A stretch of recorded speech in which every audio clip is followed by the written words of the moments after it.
Annie, écoute, j'ai particulièrement apprécié les échanges qui ont été faits sur la situation en Ukraine, parce que c'est quelque chose dont j'ai beaucoup parlé avec les enfants hier, ils avaient énormément de questions, et d'avoir ce regard de l'analyse transactionnelle, ça permet de voir la situation de façon différente et de mieux comprendre les enjeux par rapport à ce qui est dit dans les médias.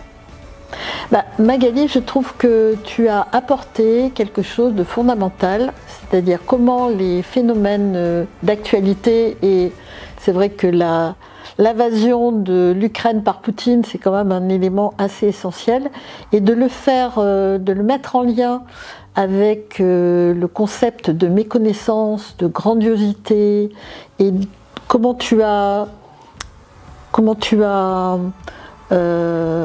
argumenter ces différents éléments, je trouve que c'est vraiment majeur. Il y a de quoi faire un article, Magali. Ce que j'ai apprécié, c'est comme à chaque fois les échanges et puis l'approfondissement qu'on peut avoir après avoir fait un apport. C'est-à-dire quelle que soit la personne qui amène un sujet ou une théorie ou une analyse, c'est les échanges qui suivent ce premier rapport sont encore plus enrichissants parce qu'on sort un petit peu du premier regard et on en est, du fait de ce partage, plus riche au niveau de l'analyse, au niveau des liens, et c'est à chaque fois un travail de groupe enrichissant. Voilà, Annie. Écoute, Gilles, moi je suis très stimulée par ton apport. C'est vrai que les motivateurs de Fanita, je les connais, et le fait que tu m'en aies reparlé, que tu en aies reparlé au groupe, moi ça m'a fait faire des liens avec les accompagnements ou en supervision ou en coaching que je fais actuellement, et comment je peux peut-être aller plus loin en l'utilisant et en expliquant à la personne qu'est-ce qui se passe en elle grâce à ces trois motivateurs. Donc la survie, l'expression et la quiétude.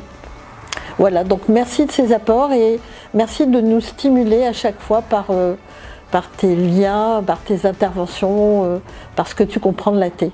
C'est super, merci. Bien Annie, moi ce que j'ai vraiment apprécié encore aujourd'hui, ce sont plusieurs choses. Déjà la possibilité de préparer un apport qui nous permet déjà de nous mettre dans une, enfin en tous les cas je parle pour moi, de me mettre dans une condition de préparer, de creuser un sujet, de le partager, d'avoir des retours toujours aussi pertinents et riches de l'ensemble du groupe. Et puis en fait ça permet vraiment de faire des liens entre sa situation personnelle, sa situation professionnelle, quand on accompagne des clients, quand on voit des situations au quotidien. Et ça permet à chaque fois d'enrichir et de faire des liens entre les différents concepts de l'AT qui nous permettent de bâtir vraiment une connaissance approfondie de ce domaine qui est excessivement riche. Federico, écoute, merci à chaque fois pour ta présence, tes apports et les liens que tu fais et que tu nous permets de faire entre l'analyse transactionnelle, ces concepts, et l'accompagnement de nos clients, que ce soit des individus ou que ce soit des groupes ou des organisations. Ce que tu nous as apporté là aujourd'hui, signe de reconnaissance et méconnaissance, ça nous permet aussi, me semble-t-il, d'être plus spécifique et plus argumenté sur la manière dont on donne un signe de reconnaissance. Donc j'espère que je l'ai fait là directement vis-à-vis de toi, sans filtre. Et voilà, merci encore.